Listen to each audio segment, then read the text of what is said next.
उस तो बाद पिंकी का बयान आ चुका MLA का। पिंकी का कहना कि असी अफसर नूं बाहर कढ़न दे मीटिंग चो राजा वड़िंग ने कहा कि chief secretary colonel Avtar Singh नूं हटा देना चाहिए अहुदे तो। तां यह ओपन हो चुकी है गल। तो इस गल का मतलब की है? साडे नाल प्रताप बाजवा कांग्रेस पार्टी के राज सभा मैंबर ते साबका कांग्रेस प्रधान, साडे नाल भगवंत मान जुड़नगे आम आदमी पार्टी के प्रधान, साडे नाल MLA फतेह जंग बाजवा जुड़नगे ਜਿਹੜੇ पार्टी की लाइन तो अफसरों के उत्ते इतराज पहला भी उठाते रहे ने। साडे नाल साबका IAS अफसर ਜਿਹੜੇ सीनियर अहुदिਆਂ ते रहे ने, सीनियर अफसर ने TR सरंगल, वो साडे नाल ने। असीं गलबात शुरू करदे हां इस मसले के उत्ते कि किस तरीके दे नाल पंजाब की सियासत के अंदर वख-वख तरीके दे सवाल खड़े हुंदे रहे ने और किस तरीके दे नाल चैलेंज वख-वख तरीके दे तौर दे उत्ते कीता जांदा रहा है। और गैस साडे नाल प्रताप सिंह बाजवा, भगवंत मान, फतेह जंग बाजवा ते TR सरंगल। ते लगातार ये सवाल कोई पहली बार नहीं है, ये असीं जिक्र कर रहे हैं, ना पंजाब च पहली बार है ना देश च पहली बार है। देश के अंदर भी लगातार इस गल नूं तालमेल नूं लैके कि बेहतर तालमेल किवें होवे। तां असीं सब तो पहला तुहानूं एक बयान सुणाउने आंगे की इस मसले ते किस किस ने कहा, वो बयान तो बाद चर्चा शुरू करदे हां। कह रहे हैं जी ये कैबिनेट आ, कैबिनेट तो उत्ते की आ जी, तेरे बाहर निकलने बैठे कादे लई आ, बिठाउण होर बंदियां नूं जिहड़े दिखा देणगे धिकारियां नूं बंदे बना के। ਇਹਦਾ ਮਤਲਬ ਇਹ ਜਿਹੜੇ ਮੰਤਰੀ ਨੇ ਇਹ 9 ਜਿਹੜੇ ਆ ਰਹੇ ਨੇ ਇੱਕ ਨੰਬਰ 2 ਨੰਬਰ 3 ਨੰਬਰ ਦੇ ਮੰਤਰੀ ਨੇ, ਇਹ ਫਿਰ ਕਾਹਦੀ ਮਿਨਿਸਟਰੀ 'ਚ ਬੈਠੇ ਨੇ ਮੈਨੂੰ ਇਹ ਦੱਸਣ। ਉੱਤੋਂ ਸਭ ਕੈਬਨਿਟ ਦੀ ਮੀਟਿੰਗ ਸੀ, ਉੱਥੇ ਬੈਂਚ ਤੇ ਬੈਠ ਕਰਦੇ ਉੱਥੇ ਬਹਿ ਕੇ ਕਰਾ ਕੇ ਆਉਂਦੇ ਵੀ ਹਾਲਾਤ ਕਿਹੜੇ ਨੇ ਜੀ, ਜਾਂ ਸਾਨੂੰ ਰੱਖ ਲਓ ਜਾਂ ਸਰਕਾਰ ਰੱਖ ਲਓ ਜਾਂ ਅਫਸਰ। ਇਹ ਹੁੰਦੀ ਆ ਗੱਲ। ਇਹ ਕੀ ਮਤਲਬ ਕਰਕੇ ਹੋਰ ਬੰਦਿਆਂ ਇਹਨਾਂ ਦੇ ਨਾਲ ਸਹਿਮਤ ਜਿਹੜੇ ਮੰਤਰੀ ਨੇ। लेकिन मैं पहला भी पंजाब की विधान सभा च इस चीफ सैकटरी ते सवाल चुके सन। मैं कहा सी कि ਇਹਦੇ ਤੋਂ ਹੋਰ कई गुना काबल ऑफिसर इन्हां तो बैठे ने, इन्हां नूं जल्द बदल देना चाहिए। सो अज उही गल सारे मंत्री साहबान कह रहे हैं, ते जे उस दिन ਉਹਦੇ ਤੇ एक्शन लिया हुंदा, उन्हां नूं बदलिया हुंदा तां शायद अज ये गल ना वापरदी। बराड़ साहब होया कि क्यों मंत्री ਅਤੇ अधिकारी बार बार आमो सामने हो रहे ने, और की मंत्रियों की अधिकारी नहीं सुनते ने या फिर वजह की लग रही है? ये तो मंत्री साहबान ही दस सकते हैं भी अंदर की होया की नहीं होया। ये तो मैं टिप्पणी नहीं करना चाहूंगा क्योंकि मैं उत्थे मौजूद नहीं सा। लेकिन मैनू लगता है कि जिथे भी कोई अधिकारी अनगहली करता है या कांग्रेस के वर्कर की नहीं सुनता, क्योंकि सर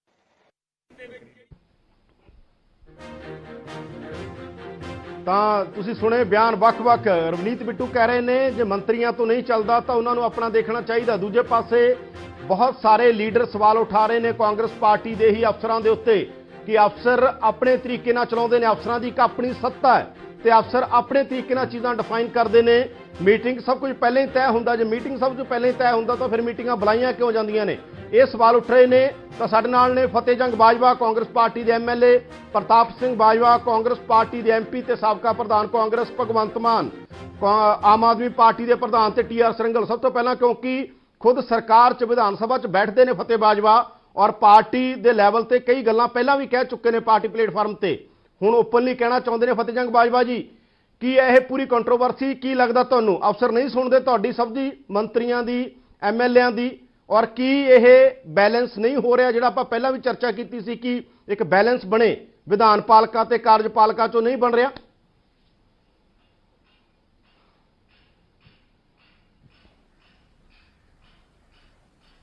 बड़ा मनभागा इंसीडेंट होया।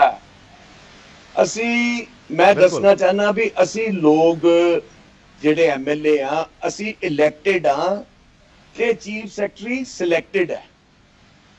असी लोगां नूं जवाब दे आ, लोगां दा गल्लां दा जवाब लोगां नूं असी दसना है भी सरकार की कर रही है, कितना सरकार अपना काम चला रही है।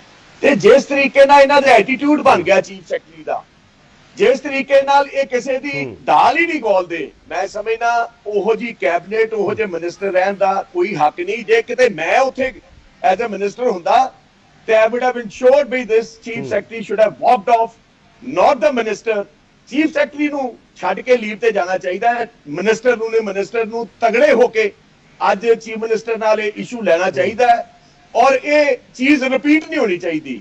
यादविंदर जी मैं तुहानूं ये दसना चाहना भी विधान सभा दे विच ਇੱਕ ਇਨਸੀਡੈਂਟ ਉੱਠਿਆ ਸੀ ਜਦੋਂ ਦਿੱਲੀ ਪੰਜਾਬ ਭਵਨ ਦੇ ਵਿੱਚ ਐਮਐਲਏਜ਼ ਨੂੰ ਕਮਰੇ ਨਹੀਂ ਸੀ ਦਿੱਤੇ ਜਾ ਰਹੇ, ਔਰ ਜਿਹੜੇ ਆਫੀਸਰ ਸੀ, ਪ੍ਰਿੰਸੀਪਲ ਸੈਕਟਰੀ ਸੀ, ਇਹਨਾਂ ਨੂੰ ਐਮਐਲਏਜ਼ ਉੱਤੋਂ ਦੀ ਦਿਖਾਇਆ ਜਾਂਦਾ ਸੀ, ਜਿੱਥੇ ਕਿ ਐਜ਼ ਜੇ ਤੁਸੀਂ ਹਾਇਰਾਰਕੀ 'ਚ ਦੇਖੋ ਤੇ ਐਮਐਲਏ ਜਿਹੜਾ ਇਲੈਕਟਡ ਹੈ, ਇਹ ਚੀਫ ਸੈਕਟਰੀ ਨਾਲ ਵੀ ਉੱਤੇ ਇਹਦੀ ਪੋਜੀਸ਼ਨ ਹੈ। ਇਸ ਦਾ ਰੌਲਾ ਉਠਾਇਆ ਗਿਆ ਰਾਤ ਨੂੰ, ਉਸ ਵੇਲੇ ਦਲਿਤ ਐਮਐਲਏ ਸਰਦਾਰ ਨਿਰਮਲ ਸਿੰਘ ਜੀ ਸ਼ੁਤਰਾਣਾ, ਉਹਨਾਂ ਨੂੰ ਭੇਜ ਦਿੱਤਾ ਗਿਆ। ਵਿਧਾਨ ਸਭਾ ਦੇ ਵਿੱਚ ਪਾਰਲੀਮੈਂਟਰੀ ਅਫੇਅਰ ਮਿਨਿਸਟਰ ਬ੍ਰਹਮਿੰਦਰਾ ਜੀ ਨੇ ਅਸ਼ੋਰ ਕੀਤਾ ਵੀ ਅਸੀਂ ਐਮਐਲਏਜ਼ ਨੂੰ ਇਨਸਾਫ ਦਵਾਵਾਂਗੇ, ਨਵਾਂ ਅਸੀਂ ਲਿਸਟ ਦੇ ਕੇ ਉਹਦੇ ਵਿੱਚ ਕਲੀਅਰ ਕੱਟ ਦੱਸਾਂਗੇ ਵੀ ਐਮਐਲਏਜ਼ ਦਾ ਰੁਤਬਾ ਜਿਹੜਾ ਹੈ ਇਹ ਚੀਫ ਸੈਕਟਰੀ ਤੇ ਦੂਜੇ ਅਫਸਰਾਂ ਦਾ ਉੱਤੇ ਹੈ, ਤੇ ਫਿਰ ਵੀ ਕੁਝ ਨਹੀਂ ਹੋਇਆ। ਤੋ ਇਹ ਸਾਰਾ ਜਿਹੜਾ ਫਾਲ ਆਫ ਹੈ, ਜਿਹੜਾ ਸਾਰੀਆਂ ਗੱਲਾਂ ਦਾ ਹੈ, ਇਹ ਹੌਲੀ ਹੌਲੀ ਮਸਾਲਾ ਇਕੱਠਾ ਹੋ ਗਿਆ। ਇਹਨਾਂ ਖਾਸ ਕਰਕੇ ਚੀਫ ਸੈਕਟਰੀ ਦਾ ਮੈਂ ਸਮਝਣਾ ਵੀ ਜਿਹੜਾ ਐਟੀਟਿਊਡ ਹੈ ਇਹ ਬਹੁਤ ਮੰਦਭਾਗਾ ਹੈ, ਔਰ ਸਰਕਾਰ ਵਿੱਚ ਇਸ ਤਰੀਕੇ ਨਾਲ ਕੰਮ ਨਹੀਂ ਚੱਲਦੇ। ਅਸੀਂ ਲੋਕਾਂ ਦੇ ਜਵਾਬ ਦੇ ਆ, ਸਾਨੂੰ ਇਹੋ ਜਿਹੇ ਚੀਫ ਸੈਕਟਰੀ ਨੂੰ ਬਦਲਣਾ ਚਾਹੀਦਾ ਹੈ। ਚੀਫ ਸੈਕਟਰੀ ਆਪਣੀ ਪੋਸਟ ਤੇ ਨੇ 3 ਸਾਲ ਤੋਂ ਪਹਿਲਾਂ ਕਿਉਂ ਨਹੀਂ ਆਵਾਜ਼ ਆਈ? ਫਤਿਹ ਜੀ, ਕੋਈ ਪਹਿਲਾਂ ਆਵਾਜ਼ ਕਿਉਂ ਨਹੀਂ ਉਠਾਈ ਤੁਸੀਂ? ਇਹ 3 ਸਾਲ ਤੋਂ ਵੀ ਤਾਂ ਪੋਸਟ ਤੇ ਨੇ ਉਹ। ਗੱਲ ਇਹ ਤਾਂ ਹੈ ਯਾਦਵਿੰਦਰ ਜੀ, ਜਦੋਂ ਕੋਈ ਚੀਜ਼ ਸਾਹਮਣੇ ਆਉਂਦੀ ਹੈ, ਜਦੋਂ ਕੋਈ ਇਸ ਕਿਸਮ ਦਾ ਇਨਸੀਡੈਂਟ ਸਾਹਮਣੇ ਆਉਂਦਾ ਤਾਂ ਹੀ ਆਵਾਜ਼ ਉੱਠਦੀ ਹੈ। ਸਾਨੂੰ ਪਹਿਲੇ ਵੀ ਸਮਝ ਆਉਂਦੀ ਸੀ ਵੀ ਮਿਨਿਸਟਰਸ ਨੂੰ ਖਾਲੀ ਇਹਨਾਂ ਦਾ ਜਿਹੜਾ ਕੋਈ ਵੀ ਮੀਟਿੰਗ ਹੁੰਦੀ ਹੈ ਉਹਦਾ ਸਰਕੂਲਰ ਮੌਕੇ ਤੇ ਦਿੱਤਾ ਜਾਂਦਾ ਹੈ। ਉਹ ਏਜੰਡਾ ਇਹਨਾਂ ਨੇ ਕੀ ਕਾਹਦੇ ਮਿਨਿਸਟਰ ਰਹਿ ਗਏ ਫਿਰ ਇਸ ਹਿਸਾਬ ਨਾਲ? ਜੇ ਏਜੰਡਾ ਹੀ ਇਹਨਾਂ ਦੇ ਹੱਥ 'ਚ ਫੜਾ ਕੇ ਇਹਨਾਂ ਨੂੰ ਕਹਿਤਾ ਵੀ ਹਾਂਜੀ ਹਾਂ ਤੇ ਹਾਂ ਅੱਗੋਂ ਸਿਰ ਮਾਰ ਦੋ, ਇਸ ਤਰੀਕੇ ਨਾਲ ਸਰਕਾਰਾਂ ਨਹੀਂ ਚੱਲਦੀਆਂ, ਪੰਜਾਬ ਨਹੀਂ ਏਦਾਂ ਚੱਲਣਾ, ਔਰ ਤਗੜੇ ਹੋ ਕੇ ਸਾਨੂੰ ਇਸ ਦਾ ਜਵਾਬ ਦੇਣਾ ਪੈਣਾ। ਪ੍ਰਤਾਪ ਬਾਜਵਾ ਵੀ ਸਾਡੇ ਨਾਲ ਨੇ। ਫਤਿਹ ਜੀ, ਮੈਂ ਪ੍ਰਤਾਪ ਬਾਜਵਾ ਜੀ ਕੋਲ ਚੱਲਦਾ ਕਿਉਂਕਿ ਉਹ ਖੁਦ ਸਰਕਾਰ 'ਚ ਮੰਤਰੀ ਰਹੇ ਨੇ। ਪਿਛਲੀ ਸਰਕਾਰ 'ਚ ਪ੍ਰਤਾਪ ਬਾਜਵਾ ਖੁਦ ਮੰਤਰੀ ਸੀ। ਬਾਜਵਾ ਸਾਹਿਬ, ਤੁਸੀਂ ਖੁਦ ਮੰਤਰੀ ਰਹੇ ਹੋ ਸਰਕਾਰ ਦੇ ਅੰਦਰ, ਤੇ ਮੀਟਿੰਗਾਂ ਦੇ ਅੰਦਰ ਹੁਣੇ ਹੋਣ ਲੱਗਿਆ ਜਾਂ ਉਦੋਂ ਵੀ ਇਹ ਹੁੰਦਾ ਸੀ? ਔਰ ਤੁਹਾਡਾ ਕੀ ਕਹਿਣਾ ਇਸ ਪੂਰੇ ਮਸਲੇ ਦੇ ਉੱਤੇ?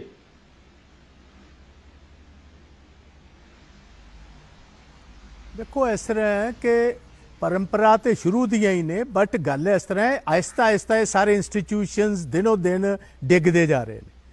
साडे वेले ते असीं इहो जिहा क्योंकि 5-7 तगड़े मिनिस्टर है सन कैप्टन अमरिंदर सिंह नाल, ਉਹਦੇ ਵਿੱਚ ਬੀਬੀ ਪਟਲ ਸੀ, ਉਹਦੇ ਵਿੱਚ ਮੈਂ ਹੈ ਸੀ, ਲਾਲ ਸਿੰਘ ਸੀ, ਸਿੰਗਲਾ ਸਾਹਿਬ ਸੀ, ਸਾਡੇ ਸੁਰਿੰਦਰ ਸਿੰਗਲਾ ਜੀ, ਸੋ ਚੌਧਰੀ ਜਗਜੀਤ ਸਿੰਘ ਸੀ, ਬਹੁਤ ਸਾਰੇ ਤਗੜੇ ਜਿਨ੍ਹਾਂ ਦਾ ਐਕਸਪੀਰੀਅੰਸ ਹੈ ਸੀ। ਤੋ ਇਹਨਾਂ ਅਫਸਰਾਂ ਨੂੰ ਕਦੀ ਅਸੀਂ ਹਾਵੀ ਨਹੀਂ ਸੀ ਹੋਣ ਦਿੱਤਾ। ਬਦਕਿਸਮਤੀ ਦੇ ਨਾਲ ਮੈਂ ਐਤਕੀ ਪਹਿਲੀ ਦਫਾ ਵੇਖਿਆ ਕਿ ਅਫਸਰ ਬਹੁਤ ਜ਼ਿਆਦਾ ਹਾਵੀ ਨੇ, ਤੇ ਚੀਫ ਮਿਨਿਸਟਰ ਸਾਹਿਬ ਦਾ ਵੀ ਮੈਂ ਇਹਦੇ 'ਚ ਸਿੱਧੇ ਤੌਰ ਕਸੂਰ ਗਿਣੂੰਗਾ। ਚੀਫ ਮਿਨਿਸਟਰ ਸਾਹਿਬ ਨੇ ਵੀ ਇਹਨਾਂ ਨੂੰ ਬਹੁਤ ਜ਼ਿਆਦਾ ਲੀਵਰੇਜ ਦਿੱਤਾ ਆਪਣੇ ਕੈਬਨਿਟ ਮਿਨਿਸਟਰਸ ਦੇ ਉੱਤੋਂ ਦੀ ਹੋ ਕੇ। ਇਹ ਅੱਜ ਦੀ ਨਹੀਂ, ਇਹ ਬੜੀ ਦੇਰ ਦੀ ਅੱਗ ਸੁਰਗ ਰਹੀ ਹੈ। ਸੋ ਇਹ ਅਲਟੀਮੇਟਲੀ ਹੁਣ ਇਹ ਪੋਜੀਸ਼ਨ ਇਹ ਪਹੁੰਚ ਗਈ ਕਿ ਜਦੋਂ ਚੀਫ ਸੈਕਟਰੀ ਨੇ ਆਪਣੇ ਮੰਤਰੀਆਂ ਦੇ ਨਾਲ ਜਿਸ ਕਿਸਮ ਦਾ ਵਤੀਰਾ ਚਾਹੀਦਾ, he is answerable to every single minister. ਇਹ ਨਿਹਰੇ ਸੈਕਟਰੀਜ਼ ਨੇ, ਇਹਨਾਂ ਦਾ ਕੰਮ ਹੈ ਗਵਰਨਮੈਂਟ ਨੂੰ ਅਸਿਸਟ ਕਰਨਾ। ਤੁਸੀਂ ਵੇਖੋ ਲਿਖਿਆ ਹੁੰਦਾ secretary to minister of public works, secretary to minister of education. ਉਹਦਾ ਮਤਲਬ ਹੁੰਦਾ ਜਸਟ ਟੂ ਇਹ ਸਾਨੂੰ ਅਸਿਸਟ ਕਰਨ ਵਾਸਤੇ। They are not the ਬੌਸਿਸ, the ministers R ਦੀ ਬੌਸਿਸ। ਜਿਸ ਤਰ੍ਹਾਂ ਫਤਿਹ ਸਿੰਘ ਬਾਜਵਾ ਜੀ ਨੇ ਗੱਲ ਕਹੀ ਹੈ, ਐਮਐਲਏ ਇਲੈਕਟ ਹੁੰਦੇ ਨੇ, ਉਹਨਾਂ ਵਿੱਚੋਂ ਫਿਰ ਕੈਬਨਿਟ ਬਣਦੀ ਹੈ। ਕੈਬਨਿਟ ਦੇ ਵਿੱਚੋਂ ਇੱਕ ਆਦਮੀ ਨੂੰ ਚੀਫ ਮਿਨਿਸਟਰ ਬਣਾਇਆ ਜਾਂਦਾ, ਜਿਹਨੂੰ ਚੀਫ ਮਿਨਿਸਟਰ ਕਿਹਾ ਜਾਂਦਾ। ਤੋ ਹੀ is basically the captain of the team. ਜੋ ਇੱਥੇ ਹਾਲਾਤ ਪੰਜਾਬ 'ਚ ਬਣ ਰਹੇ ਨੇ, ਵੇਖੋ ਯਾਦਵਿੰਦਰ, ਗੱਲ ਇਹਨੂੰ ਚੰਗੀ ਤਰ੍ਹਾਂ ਸਮਝਣ ਦੀ ਲੋੜ ਹੈ। ਇੱਕ ਪਾਵਰਫੁਲ ਇਹ ਲੌਬੀ ਹੈ ਜਿਹੜੀ ਠੇਕੇ ਵਾਲਿਆਂ ਦੀ ਹੈ। ਮੈਂ ਅੱਜ ਤੁਹਾਡੇ ਕੈਮਰੇ ਤੇ ਇੱਕ ਗੱਲ ਕਹਿ ਰਿਹਾ ਜਿਹੜੀ ਮੇਰੀ ਨੌਲੇਜ ਦੇ ਵਿੱਚ ਆਈ ਹੈ। ਵੇਖੋ ਬਹੁਤ ਕਿਸਮ ਦਾ ਪਿਛਲੇ 3 ਸਾਲਾਂ 'ਚ ਹੋ ਕੀ ਰਿਹਾ।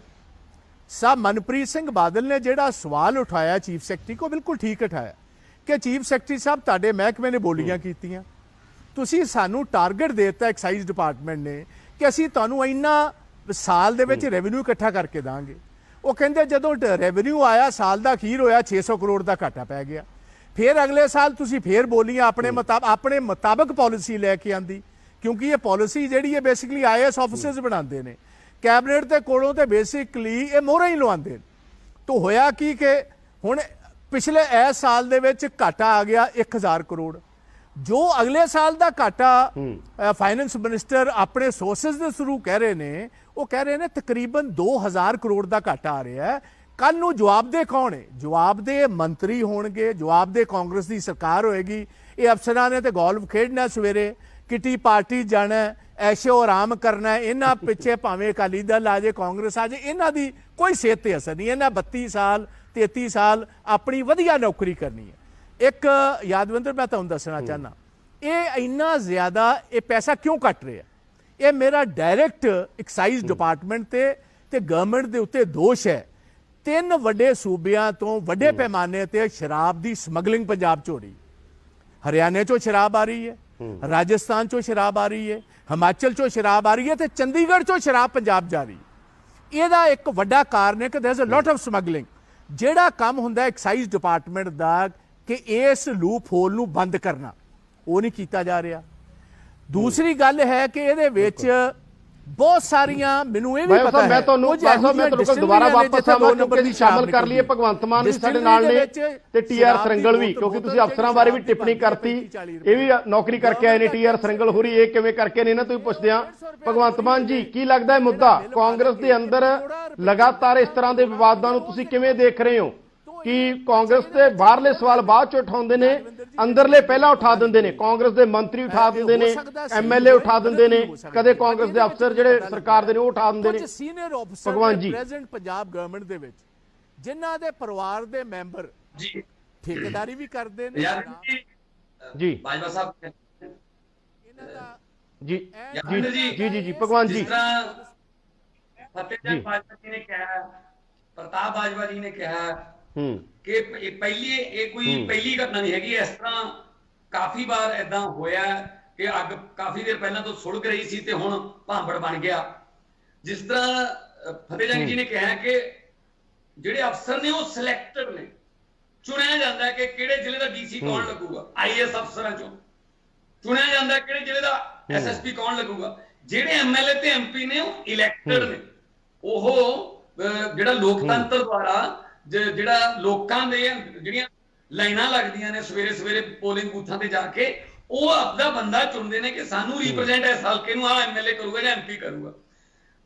ਮੇਰਾ ਵੀ ਐਕਸਪੀਰੀਅੰਸ ਹੋ ਗਿਆ, ਮੈਂ 2 ਵਾਰ MP ਆ ਔਰ DCs ਨਾਲ, ADCs ਨਾਲ, ਕਦੇ ਮਨਰੇਗਾ ਦੇ ਮੁੱਦੇ ਤੇ, ਕਦੇ ਕਿਸੇ MP ਲੈਟ ਦੇ ਮੁੱਦੇ ਤੇ, ਕਦੇ ਕਿਸੇ SSP ਨਾਲ ਹੋ ਜਾਂਦਾ। ਕਈ ਵਾਰੀ ਹਾਲਾਤ ਇਦਾਂ ਦੇ ਬਣ ਜਾਂਦੇ ਨੇ। ਪਰ ਜਿਸ ਤਰ੍ਹਾਂ ਬਾਜਵਾ ਸਾਹਿਬ ਨੇ ਕਿਹਾ, ਵੱਡੇ ਬਾਜਵਾ ਸਾਹਿਬ ਨੇ, ਕਿ ਬਿਊਰੋਕ੍ਰੇਸੀ ਹੈ ਵੀ ਉਦੋਂ ਹੁੰਦੀ ਹੈ ਜਦੋਂ ਤੁਹਾਡਾ ਕਪਤਾਨ ਕਮਜ਼ੋਰ ਹੋਵੇ। ਕਾਂਗਰਸ ਦੀ ਸਰਕਾਰ ਦੇ ਵਿੱਚ ਹੁਣ ਜਿਹੜੀ ਜਿਸ ਤਰ੍ਹਾਂ ਇਹ ਚੱਲ ਰਿਹਾ ਹੈ, ਇੱਕ ਪਾਸੇ ਤਾਂ ਅਸੀਂ ਸਾਰੇ ਇਕੱਠੇ ਹੋ ਕੇ ਅਕ੍ਰੋਸ ਦਾ ਪਾਰਟੀ ਲਿਮਿਟ, ਅਕ੍ਰੋਸ ਦਾ ਪੋਲਿਟਿਕਸ ਦੀ ਲਿਮਿਟ, ਅਸੀਂ ਇਕੱਠੇ ਹੋ ਕੇ ਕੋਵਿਡ ਨਾਲ ਲੜ ਰਹੇ ਹਾਂ, ਪੰਜਾਬ ਸਰਕਾਰ ਦਾ ਸਾਥ ਦੇ ਰਹੇ ਹਾਂ, ਅਸੀਂ ਵੀ ਵਿਰੋਧੀ ਧਿਰ ਹੁੰਦੇ ਹੋਏ ਵੀ ਕਿ ਸਾਥੋਂ ਸਹਿਯੋਗ ਲਓ। ਤੇ ਦੂਜੇ ਪਾਸੇ ਸਰਕਾਰ ਦਾ ਆਪਸੀ ਤਾਲਮੇਲ ਨਹੀਂ। 4-5 ਦਿਨ ਪਹਿਲਾਂ ਕੈਪਟਨ ਸਾਹਿਬ ਨੇ ਕਿਹਾ ਕਿ 7 ਵਜੇ ਤੋਂ ਲੈ ਕੇ ਸਵੇਰੇ 1 ਵਜੇ ਤੱਕ ਜਿਹੜੀਆਂ ਦੁਕਾਨਾਂ ਖੁੱਲਣਗੀਆਂ, ਕਰਫਿਊ ਢਿੱਲ ਦੇਵਾਂਗੇ। 22 ਚੋਂ 21 DC ਮੁੱਕਰ ਗਏ ਜੀ ਅਗਲੇ ਦਿਨ। ਇਹਦਾ ਮਤਲਬ ਤਾਲਮੇਲ ਹੈ ਨਹੀਂ। ਕੈਪਟਨ ਸਾਹਿਬ ਖੁਦ ਆਉਂਦੇ ਨਹੀਂ ਹੈਗੇ ਉੱਥੇ ਮੀਟਿੰਗ ਦੇ ਵਿੱਚ।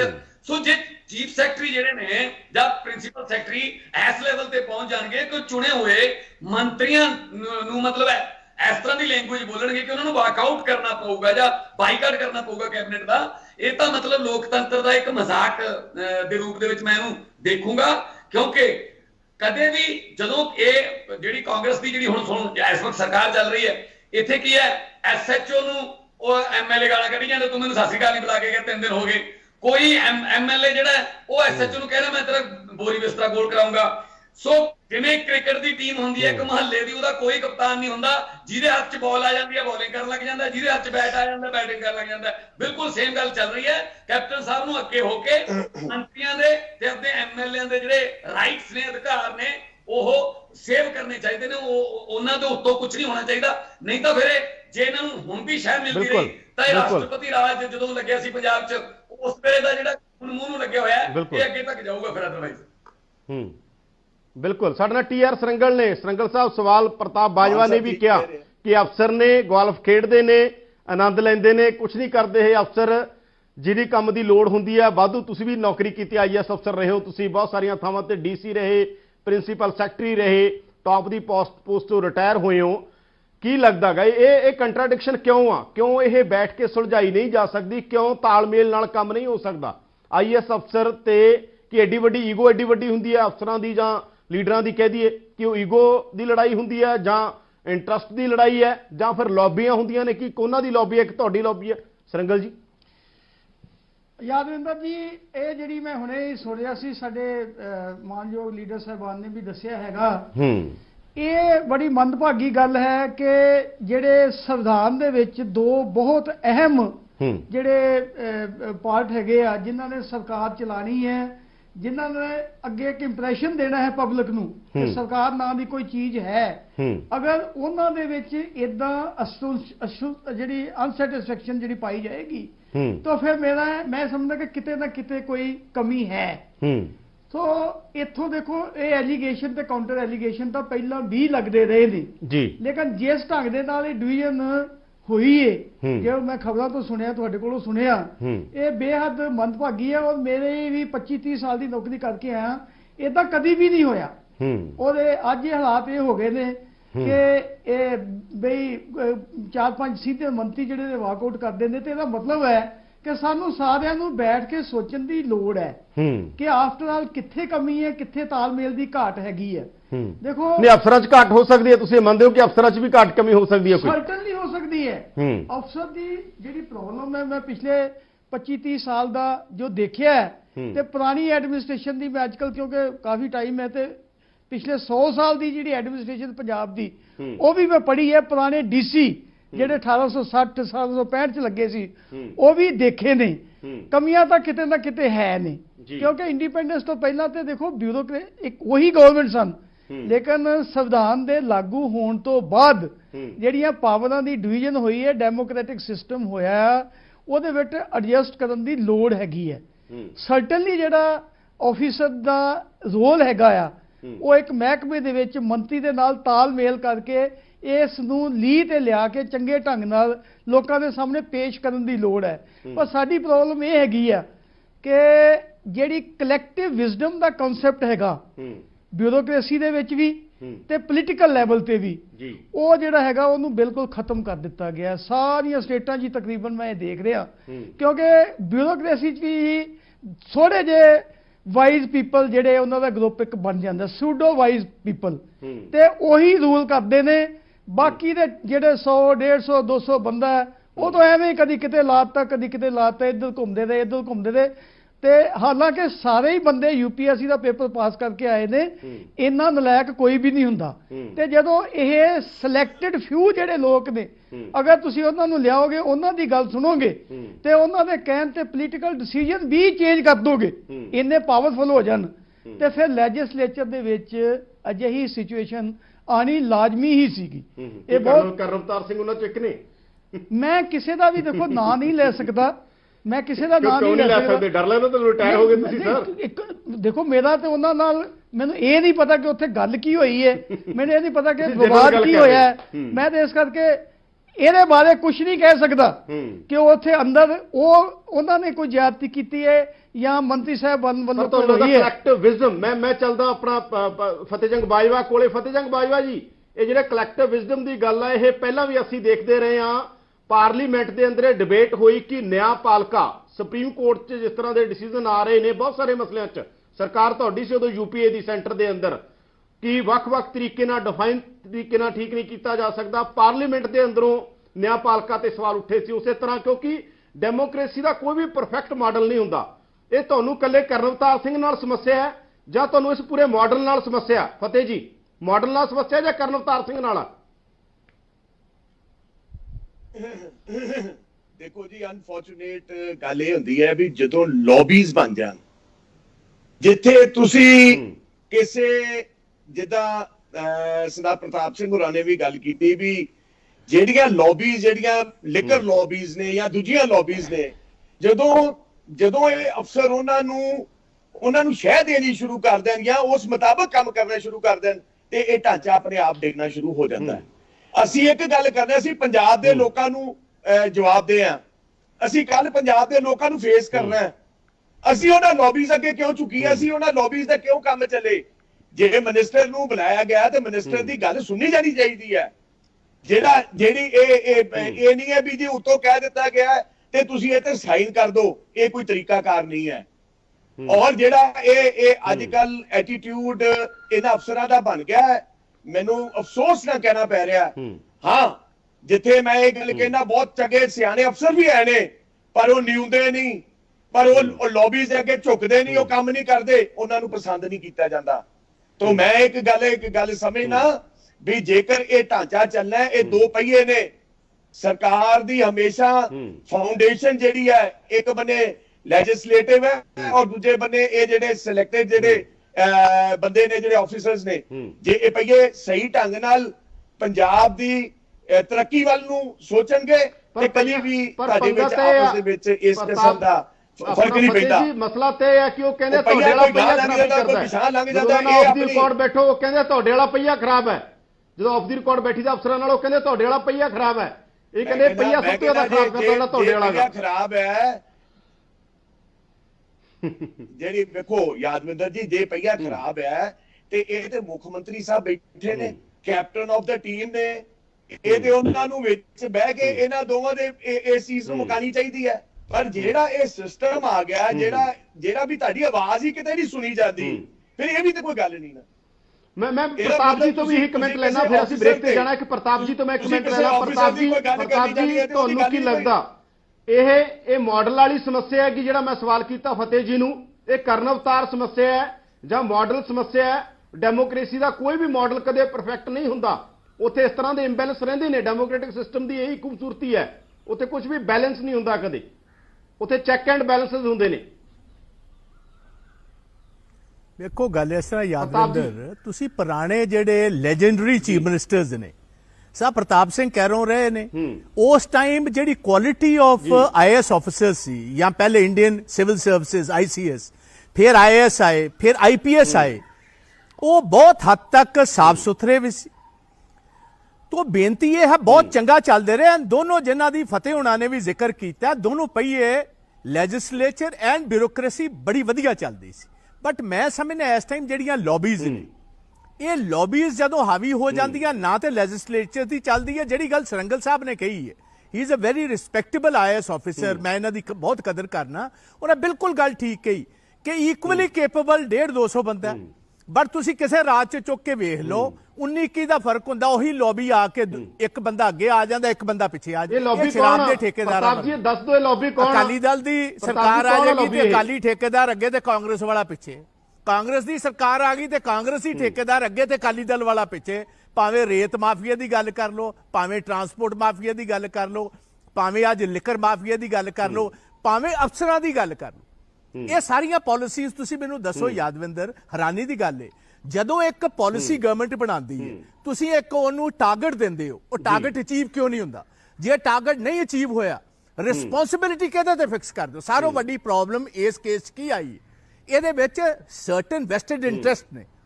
ਮੈਂ ਤੁਹਾਡੇ ਚੈਨਲ ਦੇ ਜ਼ਰੀਏ honourable chief justice of Punjab and Haryana high court ਨੂੰ ਅਪੀਲ ਕਰਾਂਗਾ, ਸੁਓ ਮੋਟੋ ਇਹ ਐਕਸਾਈਜ਼ ਪਾਲਿਸੀ ਜਿਹੜੀ 3 ਸਾਲ ਦੀ ਹੈ, ਇਹਦੇ ਤੇ ਕੋਈ ਹਾਈ ਕੋਰਟ ਦਾ ਸਿਟਿੰਗ ਜੱਜ ਬਿਠਾਓ, ਇਹਦੀ ਇਨਕੁਆਇਰੀ ਕਰਾਓ। 600 ਕਰੋੜ ਇੱਕ ਸਾਲ ਘਟਿਆ, 1000 ਇੱਕ ਚ ਘਟਿਆ, 2000 ਇੱਕ ਚ ਘਟਿਆ। ਇੰਨਾ ਵੱਡਾ ਕਪਲਾ ਜਿਹੜਾ ਜਾਂ ਇੰਨਾ ਵੱਡਾ ਘਾਟਾ ਜਿਹੜਾ ਪੰਜਾਬ ਦੇ ਲੋਕਾਂ ਨੂੰ ਤੇ ਪੰਜਾਬ ਦੀ ਸਰਕਾਰ ਨੂੰ ਪਏ, ਜ਼ਿੰਮੇਵਾਰ ਕੌਣ ਹੈ? ਇਹ ਫਿਕਸ ਕਰਨੀ ਚਾਹੀਦੀ ਰਿਸਪੌਂਸਿਬਿਲਿਟੀ। ਕੌਣ ਲੋਕ ਉਹ ਨੇ ਜੇ ਆਪਣੀ ਸਰਕਾਰ ਵਿੱਚ ਇਹਦੇ ਤੇ ਕੋਈ ਇਹਦਾ ਪਰਦਾਫਾਸ਼ ਨਹੀਂ ਕਰਦਾ, तो जुडिशरी अपने आप भी सूओ मोटो सूबे के इंटरस्ट वास्ते, देश के इंटरस्ट वास्ते, वो सूबे के लोगों के इंटरस्ट वास्ते अगे वधदी है। तो मैं उन्होंने अपील करांगा अगे वधो, ये सारी चीज नूं वेखो जिहड़ी मैं गल कह रहा, बाहरले सूबियां तो शराब आ रही है। 2 नंबर की शराब यादविंदर जी आज तो एक हफ्ता पहले खन्ने विच एक शराब दी फैक्ट्री फड़ी गई। ब्रेक तो तुरंत बाद मैं ਤੁਹਾਡੇ ਕੋਲ ਹੀ ਆਉਣਾ, ਤੁਹਾਡੇ ਤੋਂ ਪੁੱਛਦੇ ਜਿਹੜਾ ਤੁਸੀਂ ਬਹੁਤ ਵੱਡਾ ਸਵਾਲ ਉਠਾ ਰਹੇ ਹੋ, ਇਹਦਾ ਮਤਲਬ ਤੁਸੀਂ ਮੰਨ ਚੁੱਕੇ ਹੋ ਕਿ ਕੈਪਟਨ ਸਰਕਾਰ ਇਹ ਤੇ ਇਨਵੈਸਟੀਗੇਸ਼ਨ ਨਹੀਂ ਕਰੇਗੀ ਜਾਂ ਗੜਬੜਾਂ ਹੋ ਚੁੱਕੀਆਂ ਨੇ ਜਿਹੜੀਆਂ, ਉਹਦਾ ਕੁਝ ਨਹੀਂ ਬਣੇਗਾ। ਮੈਂ ਇੱਕ ਬ੍ਰੇਕ ਤੋਂ ਬਾਅਦ ਤੁਹਾਡੇ ਤੇ ਇਸੇ ਸਵਾਲ ਤੇ ਆਉਣਾ, ਸਾਨੂੰ ਇੱਕ ਬ੍ਰੇਕ ਲਈ ਰੁਕਣਾ ਪੈਣਾ। ਬ੍ਰੇਕ ਤੋਂ ਬਾਅਦ ਅਸੀਂ ਫਿਰ ਹਾਜ਼ਰ ਹੁੰਦੇ ਹਾਂ।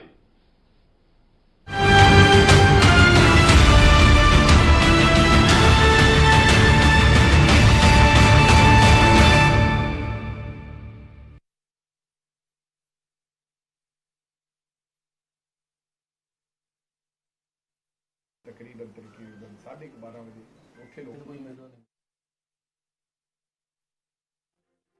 ਅੰਦਰ ਕੱਲ ਹੋਇਆ ਕੈਬਨਿਟ ਦੇ ਨਾਲ ਕੰਸਟੀਟਿਊਸ਼ਨਲ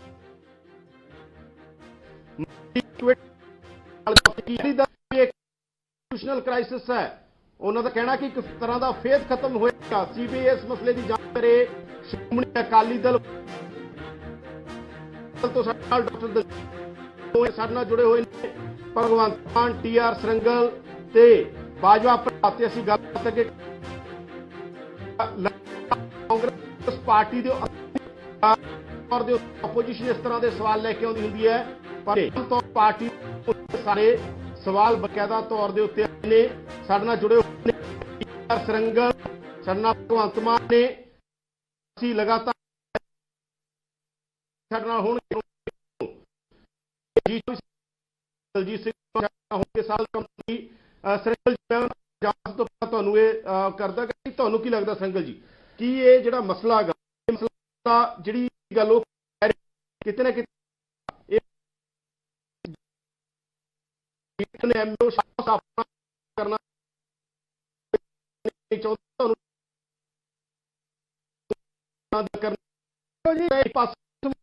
ਹੁੰਦੀ ਹੈ ਕਿ ਬਹੁਤ ਬੜਾ ਸਿਸਟਮ ਹੈ, ਇਹ ਨਹੀਂ ਇੱਕ ਪਾਸੜ ਤਾਂ ਹੋ ਨਹੀਂ ਸਕਦਾ, ਪਰ ਇਹਦਾ ਪਤਾ ਜਿਹੜੇ ਅਨਫੋਰਚੂਨੇਟਲੀ ਹੁਣ ਇਹ ਜਿਹੜੇ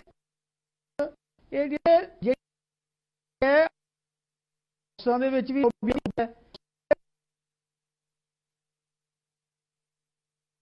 ਸਾਲਾਂ ਤੇ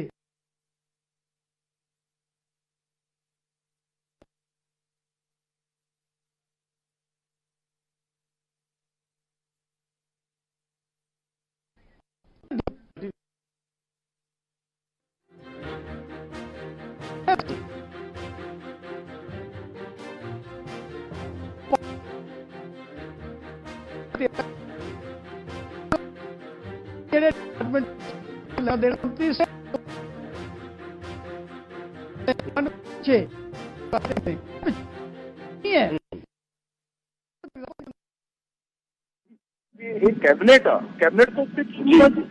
ਤੇਰੇ ਬਾਹਰ ਨਿਕਲਣੇ ਬੈਠੇ ਕਾਹਦੇ ਲਈ ਆ? ਬਿਠਾਉਣ ਹੋਰ ਬੰਦਿਆਂ ਨੂੰ ਜਿਹੜੇ ਦਿਖਾ ਦੇਣਗੇ ਝਾੜੀਆਂ ਨੂੰ ਬੰਦੇ ਬਣਾ ਕੇ। ਇਹਦਾ ਮਤਲਬ ਜਿਹੜੇ ਮੰਤਰੀ ਨੇ ਇਹ 9 ਜਿਹੜੇ ਆ ਰਹੇ ਨੇ, ਇਹ 1 ਨੰਬਰ 2 ਨੰਬਰ 3 ਨੰਬਰ ਮੰਤਰੀ ਨੇ। ਇਹ ਫਿਰ ਕਾਹਦੀ ਮਿਨਿਸਟਰੀ 'ਚ ਬੈਠੇ ਨੇ ਮੈਨੂੰ ਨਹੀਂ ਦੱਸਣ। ਉਹ ਸਭ ਕੈਬਨਿਟ ਦੀ ਮੀਟਿੰਗ ਸੀ, ਉੱਥੇ ਬੈਂਚ ਤੇ ਮੈਸੇਜ ਕਰਦੇ ਉਹ ਬਹਿ ਕੇ ਕਰਾ ਕੇ ਆਉਂਦੇ ਵੀ ਹਾਲਾਤ ਕਿਹੜੇ ਨੇ ਜੀ, ਜਾਂ ਸਾਨੂੰ ਰੱਖ ਲਓ ਜਾਂ ਸਰਕਾਰ ਰੱਖ ਲਓ ਜਾਂ ਅਫਸਰ। ਇਹ ਹੁੰਦੀ ਹੈ ਗੱਲ। ਇਹ ਕੀ ਮਤਲਬ ਕਰਕੇ ਹੋਰ ਬੰਦਿਆਂ ਇਹਨਾਂ ਦੇ ਨਾਲ ਸਹਿਮਤ ਜਿਹੜੇ ਮੰਤਰੀ ਨੇ। ਲੇਕਿਨ ਮੈਂ ਪਹਿਲਾਂ ਵੀ ਪੰਜਾਬ ਦੀ ਵਿਧਾਨ ਸਭਾ 'ਚ ਇਸ ਚੀਫ ਸੈਕਟਰੀ ਤੇ ਸਵਾਲ ਚੁੱਕੇ ਸਨ। ਮੈਂ ਕਿਹਾ ਸੀ ਕਿ ਇਹਦੇ ਤੋਂ ਹੋਰ ਕਈ ਗੁਣਾ ਕਾਬਲ ਆਫਿਸਰ ਇਹਨਾਂ ਤੋਂ ਬੈਠੇ ਨੇ, ਇਹਨਾਂ ਨੂੰ ਜਲਦ ਬਦਲ ਦੇਣਾ ਚਾਹੀਦਾ ਹੈ। ਸੋ ਅੱਜ ਉਹੀ ਗੱਲ ਸਾਰੇ ਮੰਤਰੀ ਸਾਹਿਬਾਨ ਕਹਿ ਰਹੇ ਨੇ, ਤੇ ਜੇ ਉਸ ਦਿਨ ਉਹਦੇ ਤੇ ਐਕਸ਼ਨ ਲਿਆ ਹੁੰਦਾ, ਉਹਨਾਂ ਨੂੰ ਬਦਲਿਆ ਹੁੰਦਾ, ਤਾਂ ਸ਼ਾਇਦ ਅੱਜ ਇਹ ਗੱਲ ਨਾ ਵਾਪਰਦੀ। ਬਰਾੜ ਸਾਹਿਬ, ਹੋਇਆ ਕੀ? ਕਿਉਂ ਮੰਤਰੀ ਅਤੇ ਅਧਿਕਾਰੀ ਬਾਰ-ਬਾਰ ਆਮੋ ਸਾਹਮਣੇ ਹੋ ਰਹੇ ਨੇ? ਉਹ ਕੀ ਮੰਤਰੀਆਂ ਦੀ ਅਧਿਕਾਰੀ ਨਹੀਂ ਸੁਣਦੇ ਨੇ ਜਾਂ ਫਿਰ ਵਜ੍ਹਾ ਕੀ ਲੱਗ ਰਹੀ ਹੈ? ਇਹ ਤਾਂ ਮੰਤਰੀ ਸਾਹਿਬਾਨ ਹੀ ਦੱਸ ਸਕਦੇ ਨੇ ਵੀ ਅੰਦਰ ਕੀ ਹੋਇਆ ਕੀ ਨਹੀਂ ਹੋਇਆ। ਇਹਦੇ ਤੇ ਮੈਂ ਟਿੱਪਣੀ ਨਹੀਂ ਕਰਨਾ ਚਾਹਾਂਗਾ ਕਿਉਂਕਿ ਮੈਂ ਉੱਥੇ ਮੌਜੂਦ ਨਹੀਂ ਸਾਂ। ਲੇਕਿਨ ਮੈਨੂੰ ਲੱਗਦਾ ਹੈ ਕਿ ਜਿੱਥੇ ਵੀ ਕੋਈ ਅਧਿਕਾਰੀ ਅਣਗਹਿਲੀ ਕਰਦਾ ਹੈ ਜਾਂ ਕਾਂਗਰਸ ਦੇ ਵਰਕਰ ਦੀ ਨਹੀਂ ਸੁਣਦਾ, ਕਿਉਂਕਿ ਸਰਕਾਰ ਉਹ ਪ੍ਰੋਪਰ ਨਹੀਂ ਸੀ। ਜਿਸ ਢੰਗ ਦੇ ਨਾਲ ਉਹ ਮਿਨਿਸਟਰਾਂ ਦੇ ਪੇਸ਼ ਆਏ ਨੇ, ਜਿਸ ਹਿਸਾਬ ਦੇ ਨਾਲ ਉਹਨਾਂ ਨੇ ਆਪਣੀ ਉੱਥੇ ਤੌਂਸ ਜਮਾਉਣ ਦੀ ਕੋਸ਼ਿਸ਼ ਕੀਤੀ, ਉਹ ਬਰਦਾਸ਼ਤ ਤੋਂ ਬਾਹਰ ਸੀ।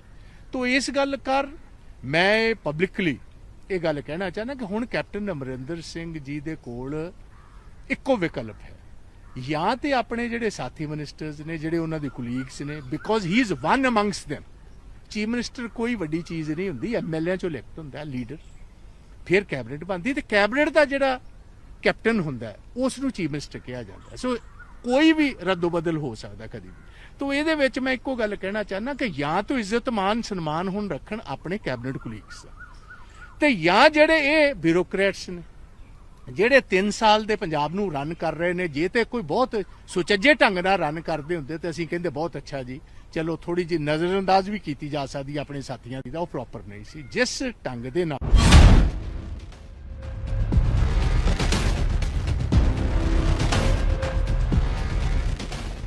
ਇੱਕ ਪਾਸੇ ਕਰੋਨਾ ਖਤਰਨਾਕ ਹੁੰਦਾ ਜਾ ਰਿਹਾ ਹੈ ਤਾਂ ਦੂਜੇ ਪਾਸੇ ਪੰਜਾਬ ਦੀ ਸਿਆਸਤ ਭਖ ਗਈ ਹੈ। ਸਿਆਸੀ ਮਾਹੌਲ ਇੰਨਾ ਭਖਿਆ ਹੋਇਆ ਹੈ ਕਿ ਇਤਿਹਾਸ ਹੀ ਬਣ ਗਿਆ। ਪਹਿਲੀ ਵਾਰ ਕੈਬਨਿਟ ਮੰਤਰੀਆਂ ਨੇ ਕੈਬਨਿਟ ਮੀਟਿੰਗ ਦਾ ਬਾਈਕਾਟ ਕਰ ਦਿੱਤਾ। ਐਕਸਾਈਜ਼ ਨੀਤੀ ਸੋਧਣ ਦੇ ਲਈ ਸ਼ਨੀਚਰਵਾਰ ਨੂੰ ਮੀਟਿੰਗ ਰੱਖੀ ਗਈ ਸੀ, ਪਰ ਹੰਗਾਮਾ ਹੋ ਗਿਆ। ਮੰਤਰੀਆਂ ਦੇ ਮੁੱਖ ਸਕੱਤਰ ਕਰਨ ਅਵਤਾਰ ਸਿੰਘ ਦੇ ਨਾਲ ਤਿੱਖੀ ਬਹਿਸ ਹੋਈ, ਜਿਸ ਨੂੰ ਮੰਤਰੀਆਂ ਨੇ ਆਪਣੀ ਇੱਜ਼ਤ ਦਾ ਸਵਾਲ ਬਣਾ ਲਿਆ। ਹਾਲਾਂਕਿ ਮੁੱਖ ਸਕੱਤਰ ਨੇ ਮਾਫੀ ਵੀ ਮੰਗੀ, ਪਰ ਮੰਤਰੀ ਠੰਡੇ ਨਾ ਹੋਏ। ਇੱਕ ਦੇ ਬਾਅਦ ਇੱਕ ਕਰਕੇ ਸਾਰੇ ਮੀਟਿੰਗ ਚੋਂ ਬਾਹਰ ਚਲੇ ਗਏ। ਸਭ ਤੋਂ ਪਹਿਲਾਂ ਸ਼ੁਰੂਆਤ ਵਿੱਤ ਮੰਤਰੀ ਮਨਪ੍ਰੀਤ ਸਿੰਘ ਬਾਦਲ ਨੇ ਕੀਤੀ ਅਤੇ ਫਿਰ ਵਾਰੀ-ਵਾਰੀ ਇੱਕ-ਇੱਕ ਕਰਕੇ ਮੰਤਰੀ ਮੀਟਿੰਗ ਤੋਂ ਬਾਹਰ ਆਉਂਦੇ ਗਏ। ਚੰਡੀਗੜ੍ਹ ਪੰਜਾਬ ਭਵਨ ਦੇ ਵਿੱਚ ਮੀਟਿੰਗ ਰੱਖੀ ਗਈ ਸੀ। ਕਈ ਮੰਤਰੀ ਇਸ ਮੀਟਿੰਗ ਦੇ ਵਿੱਚ ਸ਼ਾਮਲ ਹੋਣ ਦੇ ਲਈ ਪੰਜਾਬ ਭਵਨ ਪਹੁੰਚੇ, ਪਰ ਮੁੱਖ ਸਕੱਤਰ ਵੀਡੀਓ ਕਾਨਫਰੰਸਿੰਗ ਦੇ ਜ਼ਰੀਏ ਮੀਟਿੰਗ ਨੂੰ ਸੰਬੋਧਨ ਕਰਨ ਲੱਗੇ, ਜਿਸ ਨੂੰ ਲੈ ਕੇ ਵਿਵਾਦ ਖੜਾ ਹੋ ਗਿਆ। ਕੁਝ ਮੰਤਰੀਆਂ ਨੇ ਇਤਰਾਜ਼ ਕੀਤਾ ਤਾਂ ਫਿਰ ਮੁੱਖ ਸਕੱਤਰ ਵੀ ਪੰਜਾਬ ਭਵਨ ਪਹੁੰਚ ਗਏ। ਐਕਸਾਈਜ਼ ਨੀਤੀ ਬਾਰੇ ਸੋਧਾਂ ਦੀ ਤਜਵੀਜ਼ ਪੇਸ਼ ਕਰਨ ਲੱਗੇ ਕਿਸੇ ਨੁਕਤੇ ਤੇ ਕੈਬਨਿਟ ਮੰਤਰੀ ਚਰਨਜੀਤ ਸਿੰਘ ਚੰਨੀ ਨੇ ਇਤਰਾਜ਼ ਜ਼ਾਹਰ ਕੀਤਾ ਤਾਂ ਮੁੱਖ ਸਕੱਤਰ ਨੇ ਥੋੜੇ ਤਲਖ ਤੇਵਰ ਅਪਣਾਏ ਅਤੇ ਫਿਰ ਇਸੇ ਗੱਲ ਨੂੰ ਲੈ ਕੇ ਹੰਗਾਮਾ ਵੱਧ ਗਿਆ। ਮੰਤਰੀਆਂ ਤੇ ਮੁੱਖ ਸਕੱਤਰ ਦੇ ਵਿਚਾਲੇ ਗਰਮਾ ਗਰਮੀ ਹੋ ਗਈ ਅਤੇ ਫਿਰ ਜੋ ਕੁਝ ਹੋਇਆ ਉਹ ਕਿਸੇ ਤੋਂ ਲੁਕਿਆ ਨਹੀਂ ਹੈ। ਐਕਸਾਈਜ਼ ਪਾਲਿਸੀ ਨੂੰ ਲੈ ਕੇ ਰੱਖੀ ਗਈ ਮੀਟਿੰਗ ਹੰਗਾਮੇ ਦੀ ਭੇਟ ਚੜ੍ਹ ਗਈ ਅਤੇ ਹੁਣ ਇਹ ਮੀਟਿੰਗ ਸੋਮਵਾਰ ਨੂੰ ਦੁਬਾਰਾ ਬੁਲਾਈ ਗਈ ਹੈ, ਜਿਸ ਵਿੱਚ ਐਕਸਾਈਜ਼ ਪਾਲਿਸੀ ਦੇ ਵਿੱਚ ਕੀਤੇ ਜਾਣ ਵਾਲੇ ਬਦਲਾਵਾਂ ਤੇ ਮੋਹਰ ਲੱਗ ਸਕਦੀ ਹੈ। Bureau report, news 18।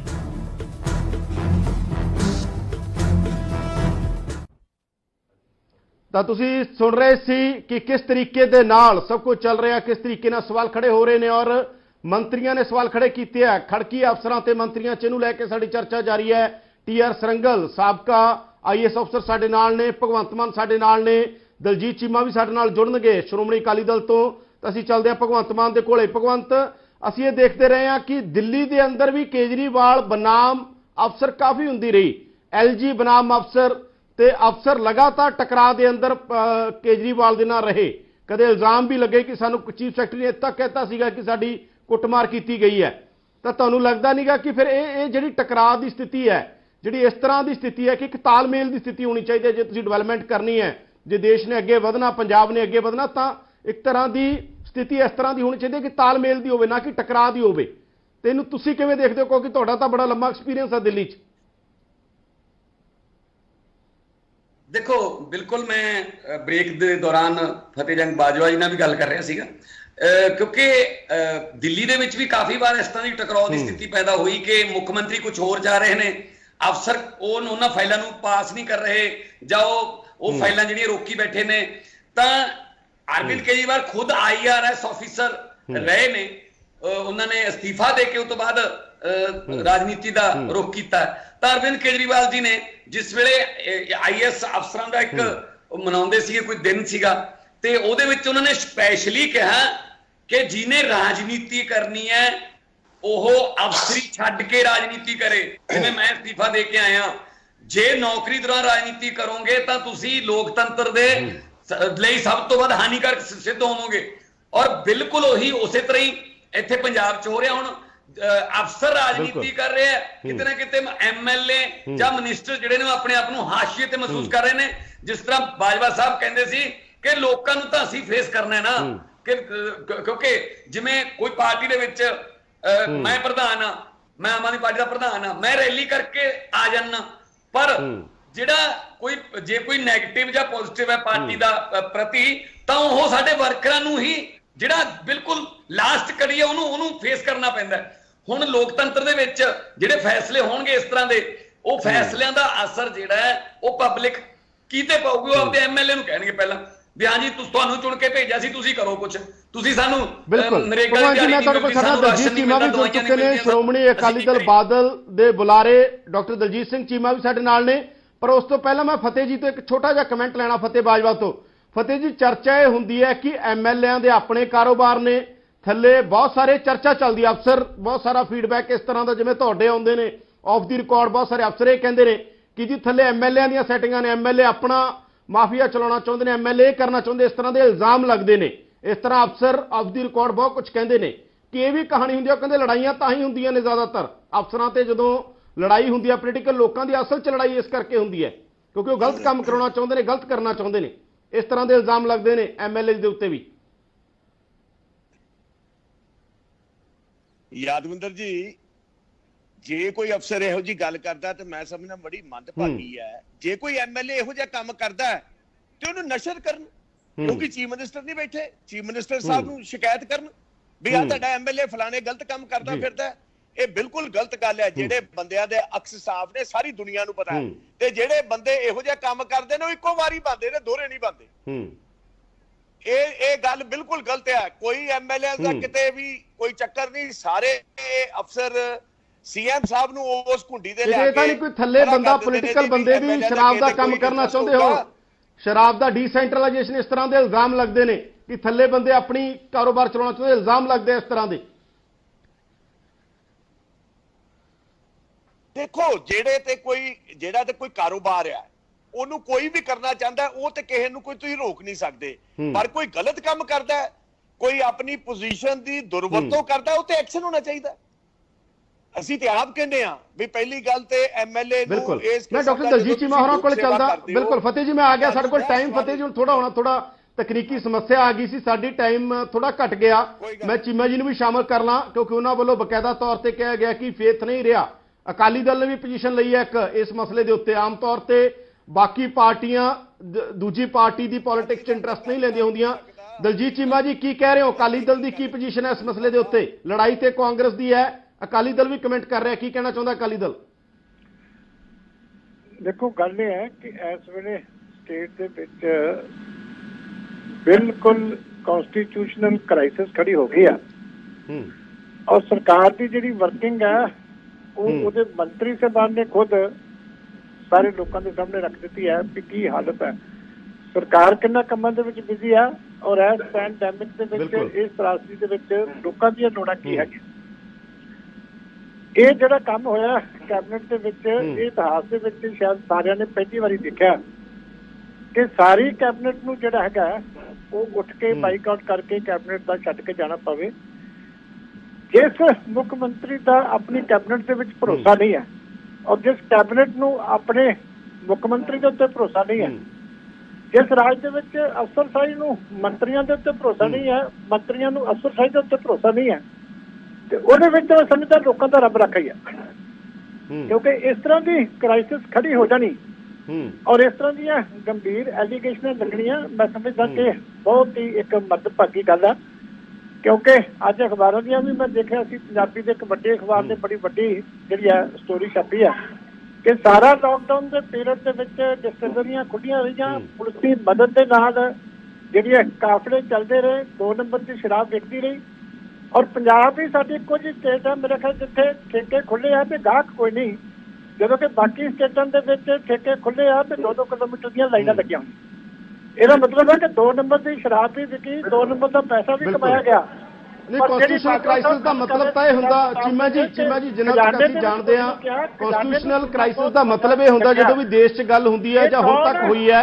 ਪਹਿਲਾ ਰਾਸ਼ਟਰਪਤੀ ਰਾਜ ਲੱਗਿਆ ਸੀ ਕੇਰਲ ਦੇ ਅੰਦਰ, ਨਹਿਰੂ ਦੀ ਸਰਕਾਰ ਸੀ। ਤੁਹਾਨੂੰ ਕੀ ਲੱਗਦਾ ਕਿ ਰਾਸ਼ਟਰਪਤੀ ਰਾਜ ਦੀ ਮੰਗ ਕਰਦੇ ਹੋ ਤੁਸੀਂ ਚੀਮਾ ਜੀ?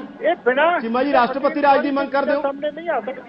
ਚੀਮਾ ਜੀ, ਰਾਸ਼ਟਰਪਤੀ ਰਾਜ ਦੀ ਮੰਗ ਕਰਦੇ ਹੋ? ਚੀਮਾ ਸਾਹਿਬ ਨੂੰ ਚੁੱਪ ਕਰਾ ਲਓ ਜੀ, ਉਹਨਾਂ ਨੇ ਸੈੱਲ ਚੁੱਪ ਕਰਾ ਲਿਆ, ਉਹਨਾਂ ਦੇ ਸੈੱਲ ਕੱਢੋ। ਚੀਮਾ ਜੀ, ਰਾਸ਼ਟਰਪਤੀ ਰਾਜ ਦੀ ਮੰਗ ਕਰ ਰਹੇ ਹੋ? ਦੇਖੋ, ਗੱਲ ਇਸ ਵੇਲੇ ਬੜੀ ਵੱਡੀ ਕਨਸਟੀਟਿਊਸ਼ਨਲ ਕ੍ਰਾਈਸਿਸ ਖੜੀ ਹੋ ਗਈ ਹੈ। ਇਹ ਹੁਣ ਪਹਿਲਾਂ ਜਿਹੜੇ ਅਸੀਂ ਕਾਂਗਰਸ ਦੇ ਜਿਹੜੇ ਬਾਕੀ ਜ਼ਿੰਮੇਵਾਰ ਐਮਐਲਏ ਸਾਹਿਬਾਨ ਆ ਉਹਨਾਂ ਦਾ ਵੀ ਦੇਖਣਾ ਚਾਹਾਂਗੇ ਕਿ ਕੀ ਦੇ ਵਿੱਚ ਜਿਸ ਇਲੈਕਟਡ ਇੱਕ ਰਿਪਰੈਜ਼ੈਂਟੇਟਿਵ ਦੀ ਖਰਾਬ ਹੋਈ, ਆਪਣਾ ਕੀ ਸਟੈਂਡ ਹੈ। ਅੱਜ ਹਿੰਮਤ ਕੀਤੀ ਹੈ ਸਰਦਾਰ ਫਤਿਹ ਸਿੰਘ ਬਾਜਵਾ ਸਾਹਿਬ ਨੇ, ਸਰਦਾਰ ਪ੍ਰਤਾਪ ਸਿੰਘ ਬਾਜਵਾ ਸਾਹਿਬ ਅੱਗੇ ਕਾਫੀ ਕੁਝ ਅੱਗੇ ਵੀ ਓਪਨਲੀ ਕਹਿੰਦੇ ਆ, ਇਸ ਕਰਕੇ ਬਾਕੀ ਵੀ ਮੈਂਬਰ ਸਾਹਿਬਾਨਾਂ ਦਾ ਪਤਾ ਲੱਗਦਾ ਕਿ ਕੀ ਉਹ ਆਪਣੀ ਡਿਗਨਿਟੀ ਕਾਇਮ ਰੱਖਣਾ ਚਾਹੁੰਦੇ ਕਿ ਨਹੀਂ। ਕਿਉਂਕਿ ਅਗਰ ਇਲੈਕਟਡ ਰਿਪਰੈਜ਼ੈਂਟੇਟਿਵ ਦਾ ਇਹ ਹਾਲ ਰਿਹਾ, ਬਿਲਕੁਲ ਮੈਂ ਪੁੱਛ ਹੀ ਲੈਣਾ ਸਰ, ਚੀਮਾ ਜੀ ਅਸੀਂ ਪੁੱਛ ਹੀ ਲੈਣਾ ਫਤਿਹ ਬਾਜਵਾ ਨਾਲ ਹੀ ਨੇ। ਫਤਿਹ ਜੀ, ਕੀ ਲੱਗਦਾ ਤੁਹਾਨੂੰ?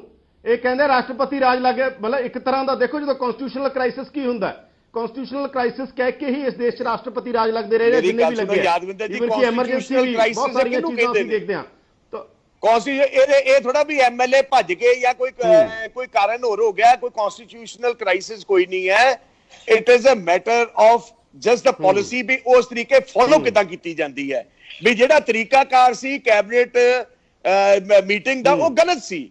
ਜਾਂ ਤਾਂ ਸੀਐਮ ਸਾਹਿਬ ਆਂਦੇ ਉਹ ਗੱਲ ਕਰਦੇ, ਇੱਕ ਚੀਫ ਸੈਕਟਰੀ ਮਿਨਿਸਟਰਸ ਨੂੰ ਕਹਿ ਵੀ ਜੀ ਆਹ ਗੱਲ ਏਦਾਂ ਕਰਨੀ ਹੈ, ਉਹ ਗਲਤ ਸੀ। It is not a constitutional crisis, it is just the way we have to correct. ਪਰ ਗਲਤ ਹੈ ਕਿ ਤੁਹਾਡੇ ਮਸਲਾ ਪਬਲਿਕ ਪਰਸਨਲ ਪਲੇਟਫਾਰਮ ਦੀ ਥਾਂ ਪਬਲਿਕ ਪਲੇਟਫਾਰਮ ਦੇ ਉੱਤੇ ਆ ਗਿਆ।